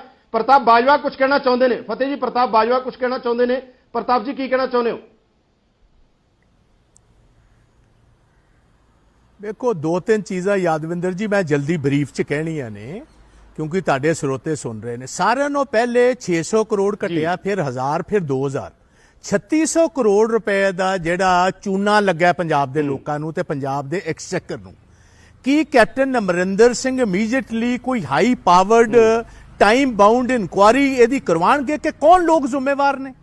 ਜਿਹੜੀ 2 ਨੰਬਰ ਦੀ ਸ਼ਰਾਬ ਵਿਕ ਰਹੀ ਹੈ, ਜਿਹੜੀਆਂ ਡਿਸਟਿਲਰੀਆਂ ਚੋਂ 2 ਨੰਬਰ ਦੀ ਨਿਕਲ ਰਹੀ ਹੈ, ਜਿਹੜੀ ਇੰਟਰਸਟੇਟ ਸਮਗਲਿੰਗ ਹੋ ਰਹੀ ਹੈ, ਨਹੀਂ ਕੌਣ ਵਿਚਵਾ ਰਿਹਾ? ਸਾਰੀਆਂ ਚੀਜ਼ਾਂ ਦੇ ਤੌਰ ਤੇ ਦੱਸੋ ਕੌਣ ਵਿਚਵਾ ਰਿਹਾ ਜੇ ਤੁਹਾਨੂੰ ਕੋਈ ਲੱਗਦਾ। ਨੰਬਰ 2 ਵੇਖੋ, ਇਹਦੇ ਨਾਲ ਹਾਈ ਕੋਰਟ ਦੀ ਗੱਲ ਕਰ ਰਹੇ ਸੀ, ਕੌਣ ਵਿਚਵਾ ਰਿਹਾ? ਸਾਰੇ ਮੰਤਰੀਆਂ ਨੂੰ ਕਿ ਜਿਹੜੀਆਂ ਕੁਰਸੀਆਂ ਹੁੰਦੀਆਂ, ਹਜ਼ਾਰਾਂ ਲੋਕ ਆਏ ਨੇ, ਹਜ਼ਾਰਾਂ ਲੋਕਾਂ ਨੇ ਆਣਾ। ਇਹਦੀ ਜਿਹੜੀ ਇੱਕ ਗਰਿਮਾ ਹੈ ਕੁਰਸੀ ਦੀ, ਜਿਹੜੇ ਬੰਦੇ ਬੈਠੇ ਨੇ ਕੁਰਸੀ ਤੇ, ਜੇ ਆਪਾਂ ਲਾਈਨ ਖਿੱਚੀਏ ਤੇ ਜਿੰਨਾ ਚਿਰ ਇਹਦਾ ਨਤੀਜਾ ਨਹੀਂ ਨਿਕਲਦਾ ਉਹਦੇ ਤੇ ਇਹਨਾਂ ਨੂੰ ਕਾਇਮ ਰਹਿਣਾ ਚਾਹੀਦਾ। ਇਹ ਨਹੀਂ ਹੈ ਕਿ ਹੁਣ 2 ਦਿਨਾਂ ਬਾਅਦ ਆਪਾਂ ਫੇਰ ਉੱਥੇ ਹੀ ਪੇਸ਼ ਹੋ ਜਾਈਏ, ਚੀਫ ਸੈਕਟਰੀ ਉੱਥੇ ਬੈਠਾ ਹੈ, ਉਸੇ ਤਨਖਾਹ ਪਰ ਕੰਮ ਕਰਾਂਗੇ, ਕਿਉਂਕਿ ਇਹਦੇ ਨਾਲ ਹੀ ਇੰਸਟੀਟਿਊਸ਼ਨਸ ਕਮਜ਼ੋਰ ਹੁੰਦੇ ਨੇ। ਪਹਿਲੀ ਗੱਲ ਤੇ ਇਹਨਾਂ ਨੂੰ ਵਾਕਆਊਟ ਕਰਨੀ ਨਹੀਂ ਸੀ ਚਾਹੀਦੀ। ਜੇ ਕਰ ਲਈ ਹੈ ਤੇ ਹੁਣ ਇਹਦੇ ਨਾਲ ਦ੍ਰਿੜ ਇਰਾਦੇ ਦੇ ਨਾਲ ਜਿੰਨਾ ਚਿਰ ਸੰਕਲਪ ਲੈਣ, ਜਿੰਨਾ ਚਿਰ ਇਹਨੂੰ ਮਾਰਚਿੰਗ ਆਰਡਰ ਚੀਫ ਸੈਕਟਰੀ ਨੂੰ ਦਿੱਤੇ ਨਹੀਂ ਜਾਂਦੇ, ਉਹਨਾਂ ਚਿਰ ਦੇ must not attend any of the cabinet meetings. ਇਹ ਮੈਂ ਇਹਨਾਂ ਨੂੰ ਇੱਕ ਰਾਏ ਦੇਣਾ ਚਾਹੁੰਦਾ। ਇੱਕ ਅਖੀਰ ਤੇ ਯਾਦਵਿੰਦਰ ਮੈਂ ਕਹਿਣਾ ਚਾਹੁੰਦਾ, ਅੱਜ ਇੱਕ ਬੜਾ ਇੰਪੋਰਟੈਂਟ ਦਿਨ। ਹੈਲੋ, ਮੇਰੀ ਆਵਾਜ਼ ਆ ਰਹੀ ਹੈ ਯਾਦਵਿੰਦਰ? ਹੈਲੋ ਜੀ ਜੀ ਜੀ ਜੀ ਬੋਲੋ ਬੋਲੋ ਜੀ, ਬਿਲਕੁਲ ਬਿਲकुल ਪ੍ਰਤਾਪ ਜੀ। ਹੈਲੋ, ਮੈਂ ਵੇਖੋ ਅੱਜ ਮਦਰਸ ਡੇ ਹੈ, ਮਾਵਾਂ ਦਾ ਦਿਨ ਹੈ ਜੀ। ਪ੍ਰਤਾਪ, ਅੱਜ ਮਦਰਸ ਡੇ ਹੈ। ਪੰਜਾਬ ਦੀ ਪਹਿਚਾਨ ਕਿਸੇ ਟਾਈਮ ਐਡਮਿਨਿਸਟ੍ਰੇਟਿਵਲੀ ਮਹਾਰਾਜਾ ਰਣਜੀਤ ਸਿੰਘ ਨਾਲ ਰਹੀ ਹੈ। ਪੰਜਾਬ ਦੇ ਗੱਭਰੂ ਦੀ ਪਹਿਚਾਨ ਸ਼ਹੀਦ ਆਜ਼ਮ ਭਗਤ ਸਿੰਘ ਨਾਲ ਰਹੀ ਹੈ। ਪੰਜਾਬ ਦੀ ਪਹਿਚਾਨ ਕਿਸੇ ਟਾਈਮ ਰੁਸਤਮ ਹਿੰਦ ਦਾਰਾ ਸਿੰਘ ਨਾਲ ਰਹੀ ਹੈ। ਫਲਾਈਂਗ ਸਿੱਖ ਮਿਲਖਾ ਸਿੰਘ ਨਾਲ ਰਹੀ ਹੈ। ਹਾਕੀ ਵਿਜ਼ਿਟ ਬਲਬੀਰ ਸਿੰਘ ਨਾਲ ਰਹੀ ਹੈ। ਜਾਂ ਵੇਰਕੇ ਦਾ ਦੁੱਧ ਜਾਂ ਘਿਓ ਸਾਡੇ ਘਰਾਂ ਵਿੱਚ ਆਂਦਾ ਸੀ। ਜੇ ਅਸੀਂ ਆਹੀ ਸ਼ਰਾਬ ਦੀਆਂ ਬੋਤਲਾਂ ਘਰਾਂ ਵਿੱਚ ਪਹੁੰਚਾਣੀਆਂ ਨੇ, ਮੈਂ ਸਮਝਦਾ ਇੱਕ ਬੜੀ ਸ਼ਰਮਨਾਕ ਗੱਲ ਹੈ। ਇਹਨੂੰ ਇਮੀਡੀਏਟਲੀ ਅੱਜ ਦੇ ਦਿਨ ਵੇਖੋ, 2 ਕੈਪਟਨ ਅਮਰਿੰਦਰ ਸਿੰਘ ਦਾ ਇੱਕ ਤੇ ਐਡਵਾਈਜ਼ਰ ਹੈ, ਲੜਕਾ ਸਾਡਾ ਰਾਜਾ ਬਣੇ, ਉਹਦੀ ਵਾਈਫ ਨੇ ਵੀ ਗੁਹਾਰ ਪਾਈ ਹੈ, ਤੇ ਭਾਰਤ ਭੂਸ਼ਣ ਆਸ਼ੂ ਦੀ ਵਾਈਫ, ਉਹਨਾਂ ਨੇ ਵੀ ਇਹ ਗੱਲ ਕੀਤੀ ਹੈ। ਤੇ ਮੈਂ ਚਾਹਾਂਗਾ ਭਗਵੰਤ ਮਾਨ ਤੋਂ ਲੈਣਾ ਜੀ ਵੀ ਲਾਸਟ ਸ਼ਾਮਲ ਹੋਈ ਸੀ, ਹਾਲਾਂਕਿ ਉਹਨਾਂ ਨੇ ਆਪਣੀ ਪੂਰੀ ਗੱਲ ਰੱਖਤੀ। ਭਗਵਾਨ ਜੀ, ਤੁਹਾਨੂੰ ਕੀ ਲੱਗਦਾ ਹੈ ਮਸਲਾ ਹੱਲ ਹੋਏਗਾ ਜਾਂ ਹੋਰ ਚੀਜ਼ਾਂ ਖਿਲਰਨਗੀਆਂ, ਹੋਰ ਖਿਲਰ ਜਾਣਗੀਆਂ ਚੀਜ਼ਾਂ? ਬਿਲਕੁਲ ਪੋਲਿਸੀ ਕੈਨਸਲ ਕਰਨੀ ਚਾਹੀਦੀ। ਭਗਵਾਨ ਜੀ ਦੇਖੋ ਯਾਦਵਿੰਦਰ ਜੀ, ਜਿਹੜੀ ਬੱਸ ਦਾ ਕੋਈ ਡਰਾਈਵਰ ਨਾ ਹੋਵੇ, ਜਾਂ ਜੇ ਡਰਾਈਵਰ ਹੋਵੇ ਤਾਂ ਉਹਨੂੰ ਉਹਦੇ ਕੰਟਰੋਲ 'ਚ ਕਲੱਚ, ਬ੍ਰੇਕ, ਐਕਸੀਲੇਟਰ ਤੇ ਸਟੀਅਰਿੰਗ ਨਾ ਹੋਵੇ, ਤਾਂ ਫਿਰ ਉਹ ਬੱਸ ਨੂੰ ਖਤਾਨਾਂ 'ਚ ਡਿੱਗਣੋਂ, ਉਸ ਬੱਸ ਨੂੰ ਪਲਟਣ ਤੋਂ ਕੋਈ ਨਹੀਂ ਰੋਕ ਸਕਦਾ। ਬਿਨਾਂ ਡਰਾਈਵਰ ਦੀ ਬੱਸ ਵਾਂਗੂ ਸਰਕਾਰ ਚੱਲ ਰਹੀ ਹੈ। ਕੈਪਟਨ ਸਾਹਿਬ ਨੂੰ ਪਹਿਲਾਂ ਵੀ ਬਹੁਤ ਵਾਰੀ ਆਪਣਾ ਵਿਧਾਨ ਸਭਾ ਜਦੋਂ ਲਾਈਵ ਚੱਲੀ ਸੀ ਜਸਟਿਸ ਰਣਜੀਤ ਸਿੰਘ ਦੀ ਰਿਪੋਰਟ ਬਾਰੇ, ਉਸ ਵੇਲੇ ਮੈਂ ਕੁਝ ਐਮਐਲਏਜ਼ ਐਂਡ ਮਿਨਿਸਟਰ ਝੋਲੀ ਅੱਡ ਕੇ ਕਹਿੰਦੇ ਦੇਖੇ ਨੇ ਕਿ ਅਸੀਂ ਕਿਹੜੇ ਮੂੰਹ ਨਾਲ ਜਾਵਾਂਗੇ ਜੀ ਲੋਕਾਂ 'ਚ, ਕੋਈ ਐਕਸ਼ਨ ਤਾਂ ਲੈ ਲਓ, ਅਸੀਂ ਕਿਹੜੇ ਮੂੰਹ ਨਾਲ ਜਾਵਾਂਗੇ, ਮਤਲਬ ਮਿੰਨਤਾਂ ਕਰਦੇ ਦੇਖੇ ਗਏ ਨੇ। ਕੈਪਟਨ ਸਾਹਿਬ ਉਹਨਾਂ ਦੀ ਕੋਈ ਨਹੀਂ ਸੁਣਦੇ, ਨਾ ਉਹ ਕਿਸੇ ਐਮਐਲਏ ਨੂੰ ਮਿਲਣ। ਬਹੁਤ ਸਾਰੇ ਮੰਤਰੀਆਂ ਨੇ ਸ਼ਿਕਾਇਤ ਕੀਤੀ ਆ ਪਹਿਲਾਂ ਤੋਂ ਹੀ ਕਿ ਇਹਨਾਂ ਦਾ ਜਿਹੜਾ ਵੇ ਆਫ ਵਰਕਿੰਗ ਹੈ ਉਹ ਲੋਕਤੰਤਰਿਕ ਨਹੀਂ ਹੈਗਾ, ਡੈਮੋਕ੍ਰੈਟਿਕ ਨਹੀਂ, ਉਹ ਰਾਜਾਸ਼ਾਹੀ ਵਾਲੀ ਹੈ।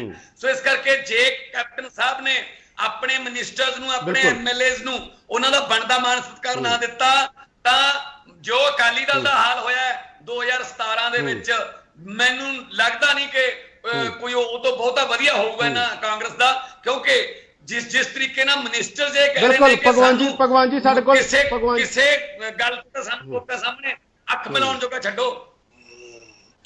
ਮੈਂ ਵੀ ਇੱਕ ਕਮੈਂਟ ਕਰਦਾ।